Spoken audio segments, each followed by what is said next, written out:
Peace party people. Once again, ladies and gentlemen, this is Let the Record Show. I am Mike Pizzo. I am Warren Peace. And today's special guest is... I'm Bob James. How you doing, Bob?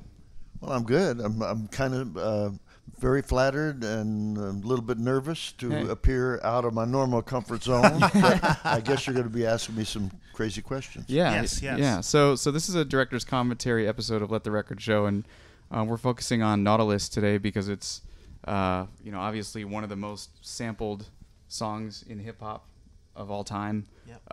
Your contribution, without even you knowing it at that point, is pretty amazing. And so we wanted to kind of go through those tracks and kind of get your realistic reaction and let the record show.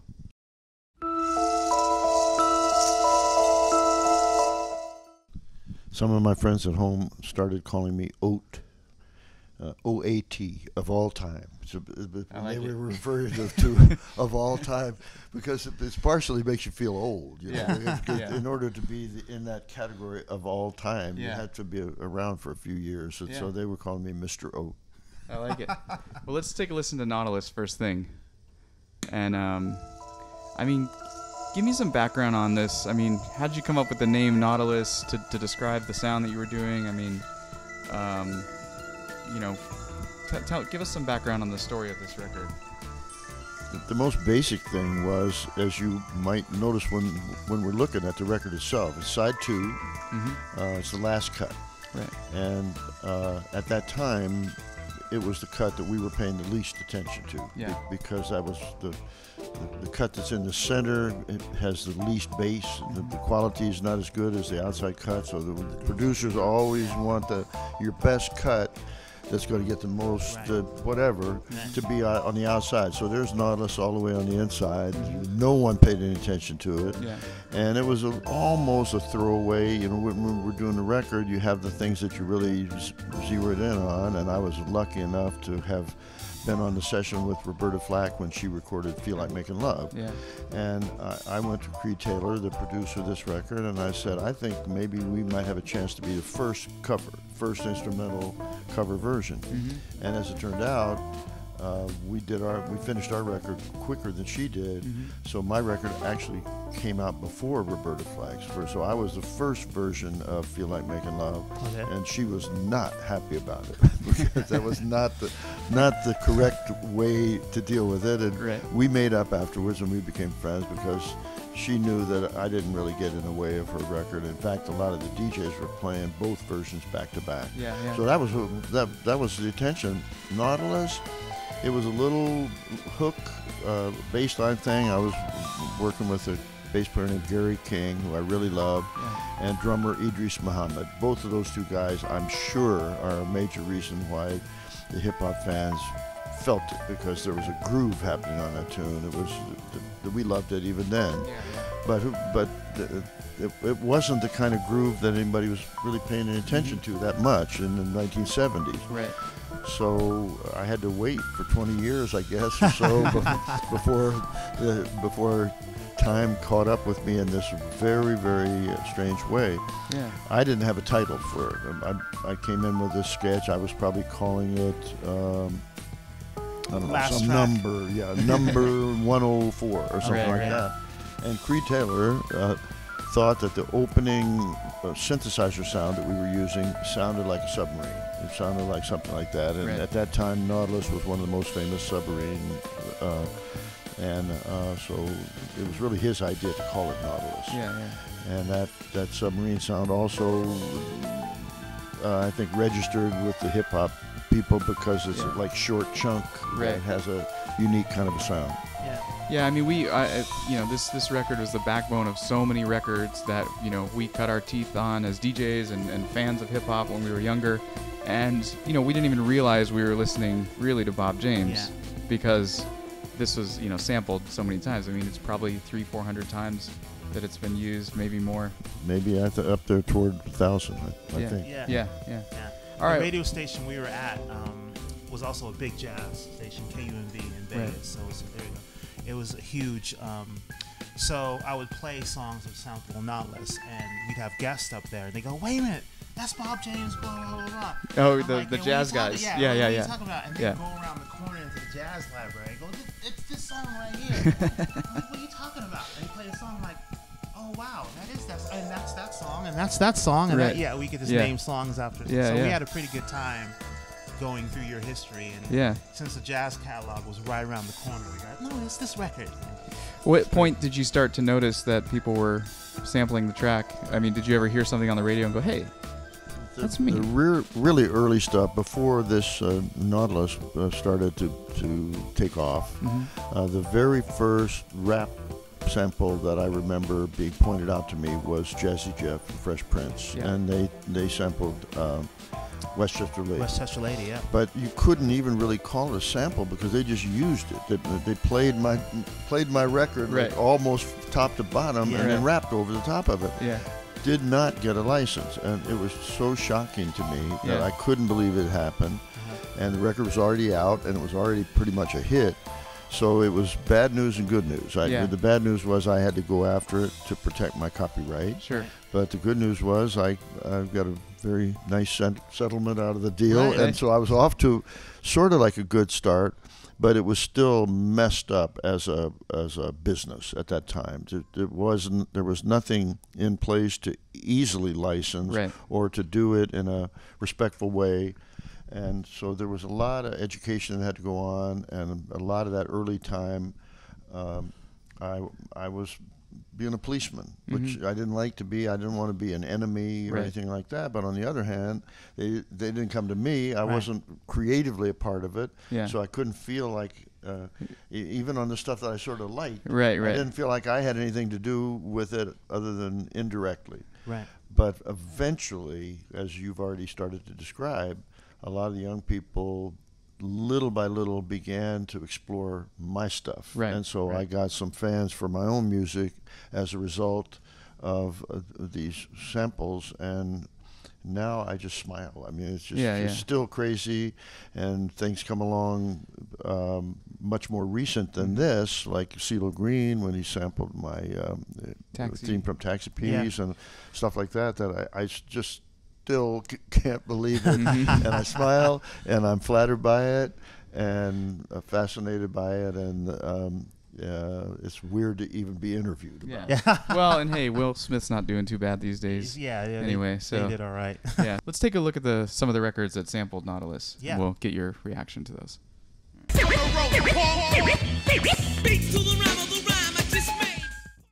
All right, so we'll start with one of the most famous samples of Nautilus, which is Run DMC Beats to the Rhyme, and this is the Run DMC 12-inch box set. And I mean, this is probably of all these songs, this is probably one of the biggest hits, most radio play. Yeah. I mean, tell us about it. Does it ring any bells for you, or? Yes, you might see me burst into tears. Really? As you're playing this, because the bad news for me about this record is that this was the record where I learned one of the hard, cruel realities of licensing sampling, which is statute of limitations. Ah. Oh. And by the time I found out about this, I was a little bit slow catching up to the hip-hop field, and Right. I wasn't paying any attention to Run DMC. And Yeah. when they first told me who it was, I had no idea what they were talking about. Right. Right. Run DMC, I don't know what you're talking about. Yeah. So little by little, I started to find out that it was a very big record and a lot of sales units Right, of right. this thing. And because of my recording being sampled, theoretically, had I been there at the very beginning, even if I'd licensed it properly with them, Yeah. I would have been Sure. a nice part of a really big right. thing. Yeah. Right. As it turned out, I had to fight for what I've gotten out of it, which is not really that much, because the statute of limitation. Right.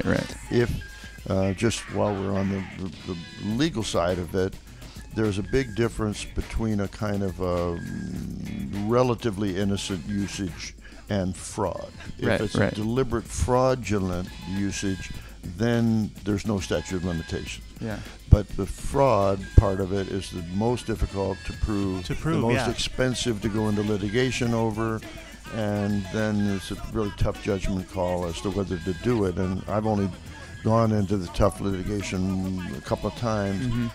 and scary because you could lose, and if I lose a litigation, then I could end up broke too. Right. So it all was from something that I didn't really have anything to do with, so I have to make a judgment call about it. In this case, the thing that I regret and why the tears flow a little bit is that I wish it could have been legitimate from the very beginning, and then we'd all be happy. And I'd make a little piece of the action, and because I did contribute to it. Yes. Did you ever cross paths with these guys at all, or no? No. Okay. All right. They didn't approach me. Yeah. I think there was an awful lot at that time of kind of hoping Right. that I wouldn't show up. Right. Well, I also think that it didn't really become. It was a learning process on both sides. Yes. The rappers and artists such as yourself, that sampling it was just normal for the rappers. They didn't think they were necessarily doing anything wrong. But when you look at it from an artistic point of view and from an artist themselves, yes, that is that whole song is me. And I think a lot of jazz artists and rock artists had there was a huge learning curve that maybe. With the Biz Markie, with the Turtle settlement, maybe opened everything up. Yeah, but yeah. I don't Changed think everything. I don't think you were the only one. And also, I bet you there was a lot of inner well, I don't want to necessarily do all that because they're being creative and they're doing their creative thing, and you can probably appreciate that. But on the same token, it's that's what I did, and you guys just played with it or whatever. But so I bet you as an artist, you had a little bit of inner turmoil going on, well, I don't want to, but absolutely. Okay. I don't teach that much, but I do occasionally go to University of Music School and do some either master class or clinic type of stuff. And very, very often the subject that I find that I'm able to be the most useful about is music business. And kids they go into music, they don't want to know about it, they don't pay any attention to it, it seems unartistic some way that they think they're schlocky just if they're thinking about dollars rather than creativity. So it takes a lot to change their mind and to make them feel good about both sides of it.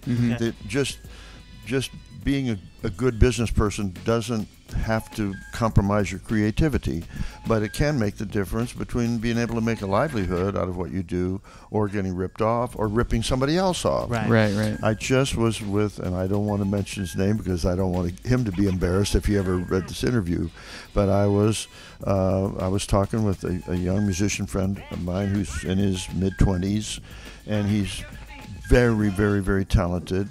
And he only indirectly was aware of the way hip-hop artists put their stuff together in chunks and sampling and manipulating audio and all that stuff. And he wanted to do his own creative project and has been working, he said, a couple of years on this stuff without thinking about the business aspect of it. In the meantime, he was sampling other recordings without doing anything about getting a license for them. And on one of the songs that he was working on, there were 15 or 20 samples from famous records, famous artists. Awesome. And he said, well, I manipulate them so much you'd hardly recognize it. And I said, that's not going to help you. You can't do it anymore. You can't get away with it. And he was kind of heartbroken and maybe learned his lesson the hard way, that these days you just cannot do that. You've got to go through it in a legitimate way. Proper channels, right. And if you do, I was pointing out to him some other experience that I've had. If there's a young artist that's not successful, they're not selling a lot or whatever, if you can enter into a back-end type of licensing in which it doesn't cost the artist anything for you to give them a license, but you get a bigger percentage down the line if it's a hit, which you should, because they don't have to pay anything. And at that point, if it's done properly, they're going to be happy anyway because it's a hit, and they're going to get their share everybody's of it, taking care of it. rather than up front when they don't have the money, pricing them out of business so they can't be creative, they can't use your stuff. So I'm definitely in favor of that whole new thing, and I'm starting to see some businesses starting up that actually help the hip hop artists or the sampling style artists get to the owned copyright recordings and help them straighten all that stuff out. How to do it, how to keep it simple, and how to make it doable. Awesome. All right.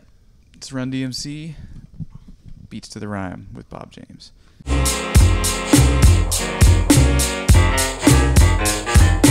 All right, next we're looking at Slick Rick, The Great Adventures of Slick Rick, and this is the great Get On Down reissue with the actual children's story in it. So, you know, it's got like the lyrics printed out. And I'm seeing it for the first time today. I'd never seen it. You can read it to your kids before they go to sleep. Take a look there. That's awesome. Wow. But this children's story didn't directly sample Nautilus, but it sounds like they replayed that.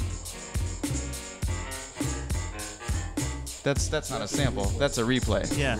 Yeah. But again, another one of the. I didn't even pick that up till now. Yeah. I mean.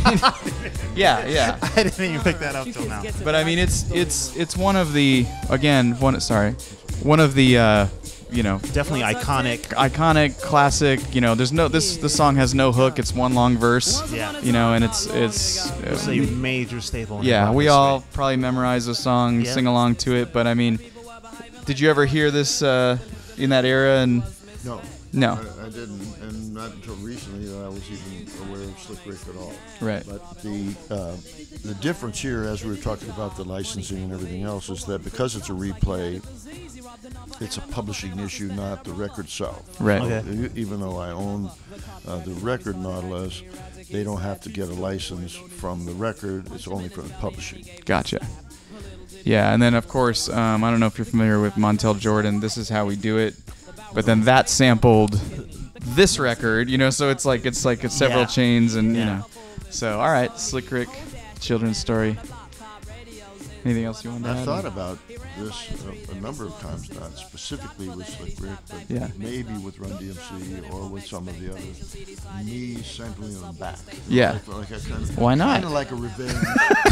They're not going to come after you. But maybe they wouldn't, but maybe they would. Right, maybe we're both, and maybe we're getting deeper and deeper and deeper entangled into this crazy world. Yeah. And after I thought about it, unless I could come up with a really great creative reason to do it,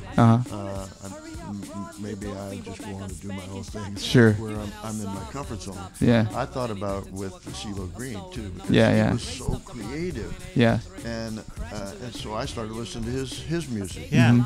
But there was so much profanity in there. I couldn't find a track that didn't have the F word in it. You know? So that's not really my audience. Yeah. I could maybe sample something that was away from the profanity and just take a little chunk from somewhere else in there. But once again, I decided maybe I'm better off to just stay in my own maybe do world. like a Quincy Jones Back on the Block type of thing. Or? Oh, sure. I mean, that kind of thing I could grab. And actually, there's a way to cheat if you are cheating more from a creative, use just enough, but change it in terms of yourself. So I wouldn't necessarily take Quincy Jones' Back on the Block. The formula, But I might listen to that groove, and I might listen to the idea of it, change it up just enough to make it my own. And I think early on, like we were talking about earlier, that's what the hip hop people were doing. Yes, they were being really creative. Right. And they got their feelings hurt, or they got angry when they got caught in a way that made it seem like it was a bad thing when it wasn't. It was a creative. Right. Yes, exactly. They just got on the wrong side of the law inadvertently. Right. Yeah. All right, Slick Rick, children's story with Bob James.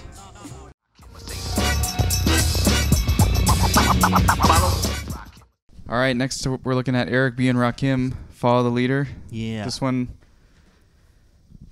another mining of the Nautilus. And this record. Of the ocean. Yeah, I mean. The submarine. This has been, when we had Talib Kweli on the show, he picked this. When we had Evidence on the show, he also picked this. So this is made up, this has been on our show quite a few times. Obviously, it's influenced a ton of artists, but there we go. You recognize that? Yeah, so I mean, how did you stumble upon this one? Or did you? Well, through the chain of finding out about the legality, Yeah. the way I found out about it, otherwise I wouldn't have heard it. But what's interesting to me is that I was trying to understand why. And for the most part, the bass line in Nautilus and the drum groove, I get it. I get the magic of it. The sound effect of the Nautilus submarine thing is less obvious because they could get that anywhere. Right. You know, why did this submarine sound effect? Because they're not sampling my groove. Right. They're just sampling this Little tiny piece. sound, Right. the thing that had an iconic thing because they got sampled enough times. Right. That I get this credit. Thank you very much. You know, I love it. I love the credit. But I still find it so mysterious and weird, and being at the right place at the right time. I think, just to give you a taste of that culture, I think what happens is, and I never was a producer, but this happened to me. So people find out what record someone used. Okay, Run DMC used that record. Oh, really? Let me get that record. Like, there's a crazy hunt. Badge, yeah, right? they want that record. Or they want to get that sound. Yeah, everyone. So it's like, they just go after that record because they must have that. Now that must be Bob James must be a part of my hip hop collection now. So you get it, you start listening to it, and you just go, well, they use track 1, we're going to use track 2, or they use the bass line, they use the bells, we're just going to use or we're going to chop up the snare. Yeah. So it becomes, it's almost like the secret's out and everybody wants to take a piece. Or this record was a hit, they used the Humpty Dance drums, so then 50 records use the Humpty Dance drums, right? You know what I mean? So it's like... I think that's what basically happened here, is like we need some ear candy for the background. Like you said, you could do that anything, add some verb to it, and it would sound good. But hey, I got the Nautilus record. Everyone else used it. Right. Let's just sample this little piece. Yeah. I was feeling that too. Yeah. A lot of luck involved that I was there at the right place at the right time. But I just keep harping on the cold business aspect of it. The key for me in talking to young people is protect your copyrights from the very beginning, because you never know. And I'm an example of something that took 20 years later before I was in a position where I could take some advantage of it. Yeah. But I wouldn't have been able to do anything if I didn't own the copyright, if I hadn't protected it, if I had sold it, or if I'd given it away, or whatever. Yeah. It would have been nothing. Yeah. All right, Eric B and Rakim, follow the leader with Bob James.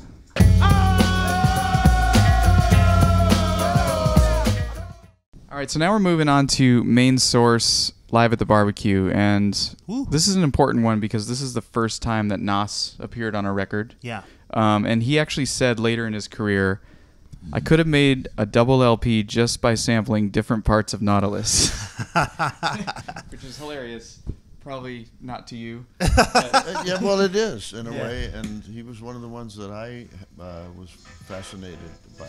That we actually started to do that same concept with a different producer. Yeah, they were going to take it to 6 or 8 different producers, and have the whole album be Nautilus, but great, from different pieces of the record. Part of the way into it, but I was only marginally interested, and I wasn't interested in putting my own money into it. Right.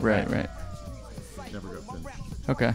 I mean, so Nas actually rapped over Nautilus, like he said in that line. There's another song he did with Mary J. Blige and DMX. Yeah, that he used the same break, or maybe a different piece of the record. But yeah, I mean, again, this Breaking Atoms album is looked at in hip hop as like one of the greatest albums of all time. Yeah. You know?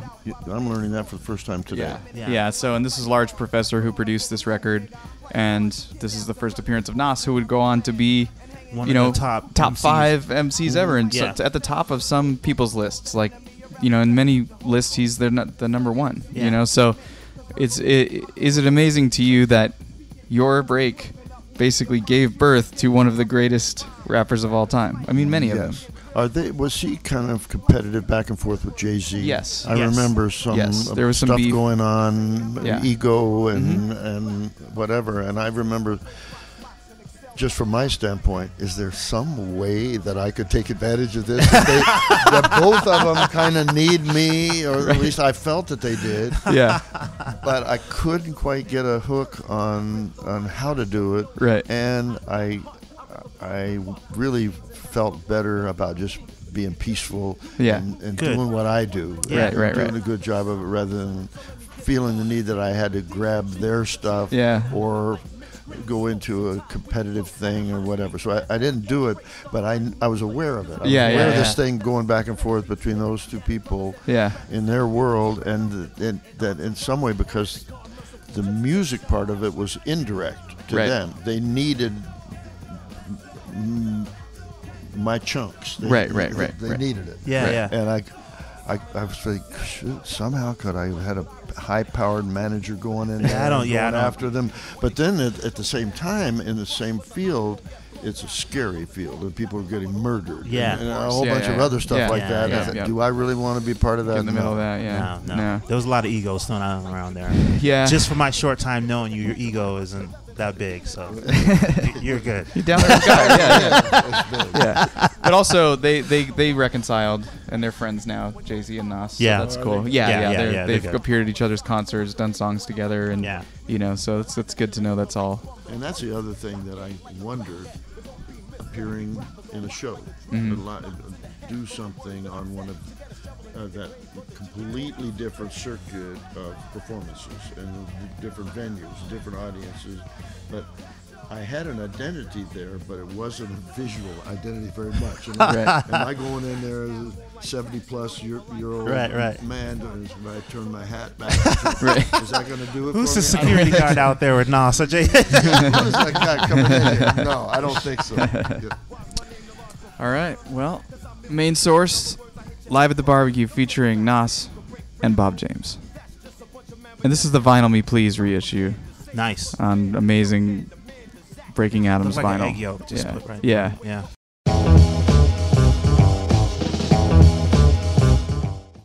All right, finally we're touching upon Ghostface Killah Daytona 500, which is a very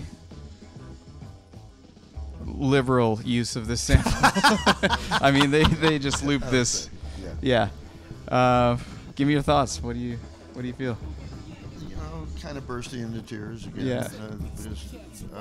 Most of the records that you played, I didn't get that much from them in terms of any direct reward, and about all I could say, apropos what we were already talking about, is the indirect fans became aware of me, and I got a kind of status. Right. I like that part of it, and other than that, directly.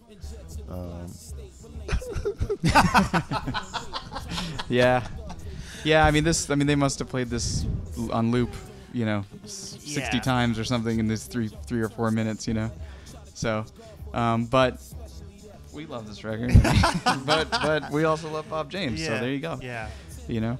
All right. So while we're on the topic, I mean, you just released your new album, Espresso, and you have a sequel to Nautilus on the record. So tell us about that. This is my first and only time that I've actually tried to turn the tables, no pun intended. Right. Oh, that was good. On them, and I realized that I could do some sampling on my own album and try to be creative from my vantage point. And the benefit that I had is that if I sample Nautilus, I own it, so I only have to go to myself for permission. So that was a pretty easy thing to do. But then when we got into it, fun, really, really fun, creatively, and Sonny Abelardo, who produced my record, he and I collaborated and decided that it would be fun to try to do it. We're out on tour now, and we're performing it live. Very different for me because of all of the looping and sampling, and it's not the kind of thing that I could play live acoustically with the trio. Right. So we do use backing track, and we manipulate. And I try to think that my jazz fans will get a kick out of suddenly the sounds are coming from places where they don't see our fingers doing that. The sounds are coming out. Right. How is that happening? Yeah. Every other tune you played, Bob, we could see your fingers playing. Yeah. But on this one, we don't.